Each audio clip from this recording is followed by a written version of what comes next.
నాగర్ కర్నూల్ జిల్లాలో ఉద్రిక్తత చోటు చేసుకుంది. గిట్టుబాటు ధర కల్పించాలని డిమాండ్ చేస్తూ అచ్చంపేట వ్యవసాయ మార్కెట్ యార్డ్ కార్యాలయంపై వేరుశనగ రైతులు దాడి చేశారు. దాడిలో మార్కెట్ యార్డ్ కార్యాలయ అద్దాలు, ఫర్నిచర్ ధ్వంసమయ్యాయి.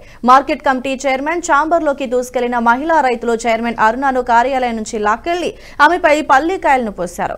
ఇక కష్టపడి పండించిన వేరుశనగ పంటకు గిట్టుబాటు ధర రాకపోవడంతో రైతులు తీవ్ర ఆగ్రహం వ్యక్తం చేశారు. మార్కెట్ యార్డ్కి 40,000 బస్తాల పంట వస్తే ఒక్కొక్కరి పంటకు ఒక రేటు టెండర్లలో పలకటంపై మండిపడ్డారు. పోలీసులు రంగప్రవేశం చేసి పరిస్థితిని అదుపులోకి తీసుకొచ్చారు. మళ్లీ టెండర్లు పిలుస్తామని చైర్పర్సన్ హామీ ఇవ్వడంతో రైతులు ఆందోళన విరమించారు. ఈ వీడియో మీకు నచ్చినట్టయితే లైక్ చేయండి, 10 మందికి షేర్ చేయండి. అలాగే కామెంట్ల రూపంలో మీ అభిప్రాయాలను మాతో పంచుకోండి. Nationalist hub group of channels ను సబ్స్క్రైబ్ చేసుకుని తెలుగునాట జాతీయవాద జర్నలిజాన్ని ప్రోత్సహించండి. ఈ వీడియో కింద ఉన్న బెల్ ఐకాన్ పై క్లిక్ చేయడం మర్చిపోవద్దు.